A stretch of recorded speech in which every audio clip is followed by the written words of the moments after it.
You're watching This Week in Louisiana Politics with Fred Childers. Good Sunday morning to you. I'm Fred Childers. Thanks for joining us for This Week in Louisiana Politics on your local election headquarters. Well, we have new information when it comes to prisons. A criminal justice reform group says there is a crisis in the East Baton Rouge Parish Prison. The Promise of Justice Initiative just released a study indicating there are too many deaths in the jail and they want change. Our Dion Guillory reports. How has it been for you these 4 years? It's been hell because I've been through cancer twice, grieving over my son. Angelo Hardin's son Antoine is one of 25 men who died in East Baton Rouge Parish Prison from 2012 to 2016. Those men are highlighted in a newly released report from the Promise of Justice Initiative. It says the deaths are caused by inadequate medical care, mental health care, and lack of training for staff. This report urges city officials and Parish Jail to take accountability for the lives lost. The report says all 25 deaths in the parish prison were men. 22 of them had not been convicted at the time of their death. They are more likely in this city and in this place to be poor and to be denied basic government services due to segregated housing here in Baton Rouge. The Baton Rouge Parish Sheriff's Office responded to the report with a statement that reads in part, quote, "The Sheriff's Office does not employ nor does it supervise the medical staff. The office has no authority over decisions made by medical." Hardin says she still doesn't know how her son died because his autopsy is sealed. Yeah, I'm calling out Parish Prison to tell me why. I'm calling out the coroner's office. Yes, I am. Why? For your local election headquarters, I'm Dion Guillory. All right, the sheriff's office says it only handles security in the prison. The city parish handles everything else. Councilwoman Shauna Banks says the problems at the time were not due to the existing staff who were under the EMS director. Banks says she would like to see a comparison of the parish prison before and after 2016. Governor John Bel Edwards might have found a powerful ally in his prison reform effort, President Donald Trump. The governor recently joined a bipartisan group of governors who wrote a USA Today editorial pushing for reform on a national level. The article reads in part, "Moving forward, Congress and the President's Council can follow the lead of states like ours and make bold reform decisions that will modernize our criminal justice system." Now, the President's Council on Crime Prevention and Improving Re-Entry will give recommendations in March, which is 1 year after an order was signed by the President. Coming up next, we're talking to State Representative Julie Stokes, who wants to be the next Secretary of State. We'll talk about her candidacy for the upcoming November 6th election. That's next on your local election headquarters. This is your local election headquarters. Welcome back to This Week in Louisiana Politics. I have a guest here. This is Representative Julie Stokes. She's a Republican from Kenner, Louisiana, and she is running for Secretary of State. Welcome to the show, Representative Stokes. Thank you so much for having me on today, Fred. I appreciate it. Well, we're going to talk a little bit about why you want to run for Secretary of State. Yeah. What is the reason? Well, I mean, first of all, it's an extremely important position in our state. First, and one of the things that I think is one of the great opportunities of the job, the Secretary of State's office is the keeper of all the corporate records. Right. And in being that, there's a tremendous opportunity, I think, to have that site where you go to file set up so friendly that people, after you file your incorporation, they might say, are you going to have employees and route you to workforce? And this is your experience, too. Yeah. Are you going to have are you going to sell things and have sales taxes and route you to the proper parishes and everything? I just think, and also a link to the Economic Development Office. Right. Because I think that I can use this in economic development to be sort of an assist there. Certainly not to get in LED's way because they're in charge of that. Right. But I'd love to help. I mean, that's the main part of why I ran for state rep in the first place, jobs. Now, second of all, right now there's no bigger threat to our entire democracy than election hacking. And so the most important thing we have to do is security of that, whether it be from the outside in terms of cybersecurity or from the inside in terms of just making sure, and this is another thing that CPAs do, is to make sure that we have the right internal controls over getting all those votes counted. Really no different than money. I mean, as far as internal controls, making sure that the duties are segregated between people to where there would have to be massive collusion for something to happen. I think that really prevents a lot of errors in the system. So election security, big deal. Yeah. Do you foresee a problem with that? Because, you know, it's a national debate. Is this a real problem you see on the state level? Oh, I definitely think it's a real problem, and something that we absolutely have to make sure that we are hack-proof.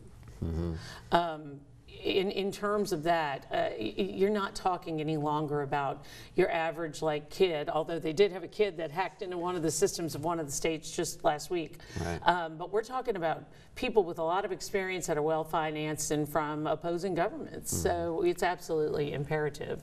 Now, I watched you over the last several special sessions from the sidelines, watching you trying to craft legislation to help with the budget. That was a very arduous task. Do you think that could parlay into you know, the experience that you need as Secretary of State?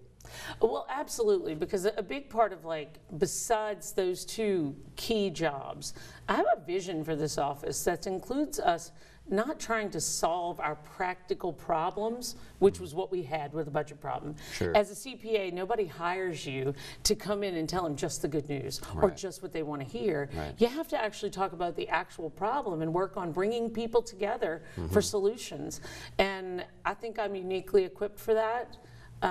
It's very important to me that as a state, we stop trying to solve these practical problems with political solutions. You know, we've tended to have half of this state believe that we were just overspending, and half of this state to believe that we. And you were kind of an iconoclast in that class, because you were Republican, but a lot of times you did things that didn't necessarily sit well with your Republican colleagues. Well, and I mean, the thing that you have to remember there is that, do you hire a CPA to come in and tell you what you want to hear? Do you hire a CPA to get objective factual data? And that's what I believe the only path we have to fix what ails this state, to lift it above 49th and 50th place with all the abundant resources and wonderful people and just all the things we have, is to deal in pragmatic problems and pragmatic solutions.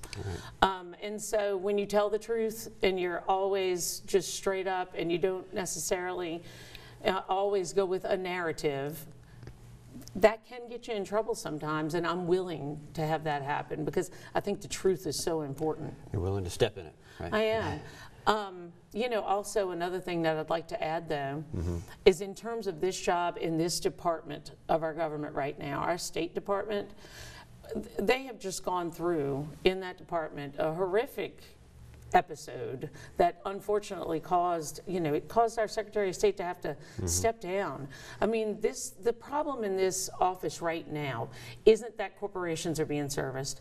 It isn't that elections aren't being done in a good way, because I believe we're pretty tight here.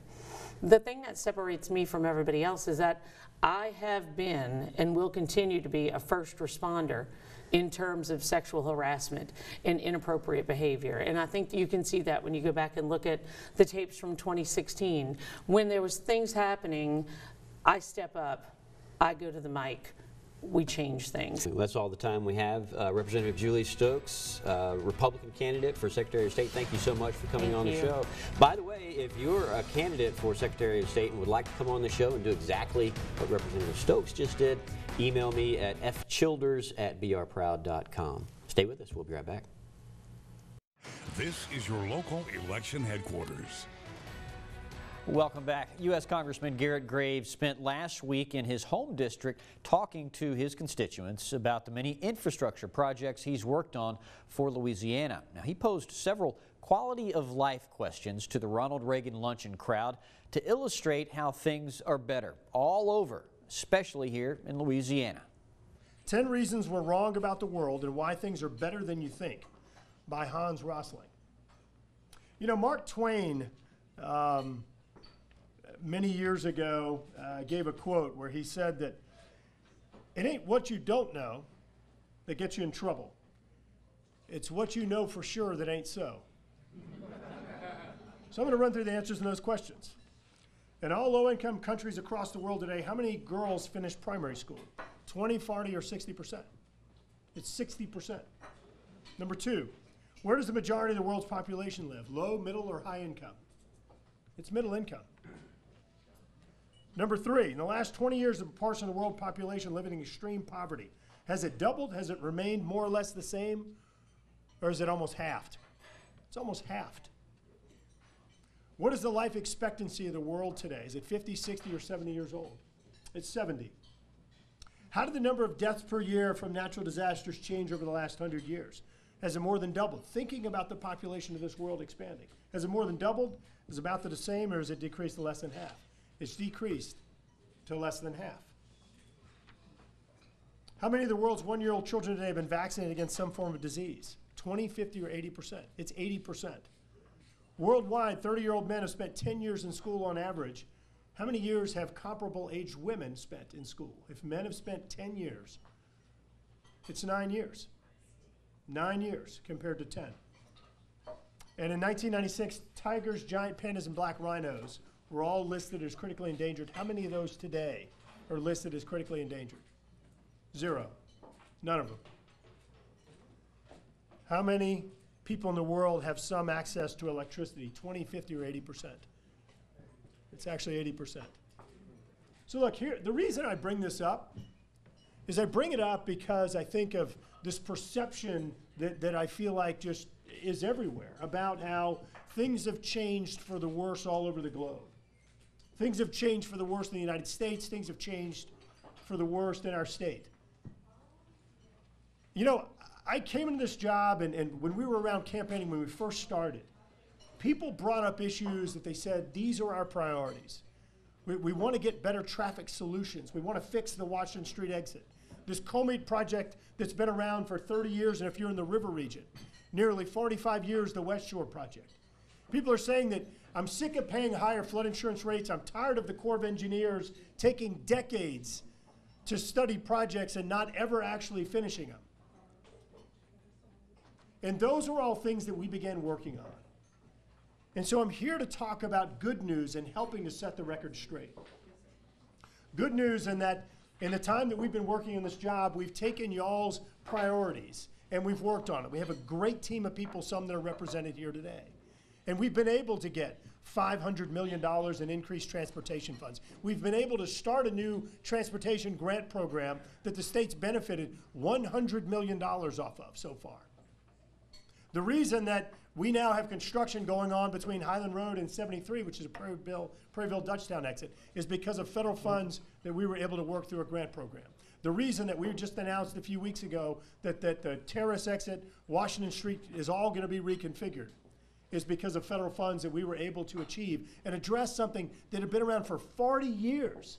The number of people that have been complaining about the only place in the United States where the traffic funnels down to one lane, and being able to come up with solutions. The Comey project, for 32 years, this thing has been sitting around. And to be able to actually work together and literally sitting down with the President of the United States, the Vice President of the United States, the Office of Management and Budget Director, the Assistant Secretary of the Army, the Chief of Engineers from the Corps of Engineers, having 25 meetings over about 18 months, 16 to 18 months. And working through and realizing that we have got to change this paradigm in stopping this ridiculousness of spending billions of dollars after a flood instead of millions before. And we have been able to announce $3 billion in new funding for flood protection, including finishing the Comey project.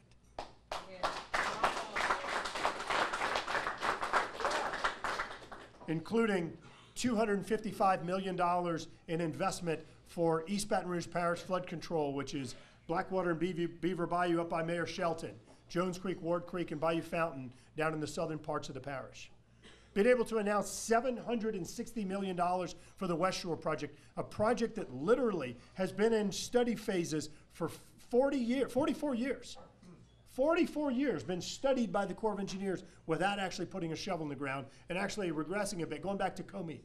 Do you know that $100 million in our taxpayer funds have been spent on that project, And do you know they haven't done a single thing to reduce a drop of flooding in our communities? $100 million. 32 years, and again, on West Shore, 44 years. I mean, this is fleecing of America over and over and over again. And who pays for it? We do. We pay for it in the form of flood and disaster recovery. We pay for it in the form of higher flood insurance payments. It's wrong. And so that's why we've worked, and again, we didn't just stop at these Corps of Engineer projects, but working on bringing other funding streams to the table. $1.2 billion through HUD, about $62 million through USDA, about $300 million through FEMA. Right now, in Mayor Shelton's area, they've got about $12 million in FEMA funds being spent on directed toward flood protection projects in East Baton Rouge Parish altogether, about $112 million. In Livingston Parish, about $110 million. Right now allocated for flood protection, in addition to all these other funds we're talking about. Because you know what? This is our home. South Louisiana is where we live. This is our home, and we think we should be protecting it. And so look, my point is, in talking about at the beginning, all these misconceptions that are there, if you sit there and you watch the national news, you're going to believe that Russia is about to take over the United States, and you're going to believe that this investigation that's going on and is about to indict the head of the UN. Who knows? I mean, everybody, and that we've got this immigration crisis going on, and those are the only things that are happening in this country. But you know what? We've got amazing things happening in this country, because let's talk about what's happening at the federal level as well. Let's talk about the fact that right now we're at about a 45-year jobless claim rate record.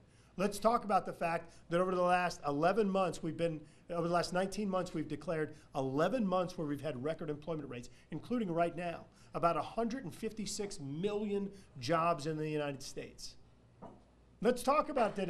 If you're a woman, we're at about 21-year low unemployment rates. If you're a Hispanic American, we're near record territory ever. If you're an African American, we're nearing record territory ever.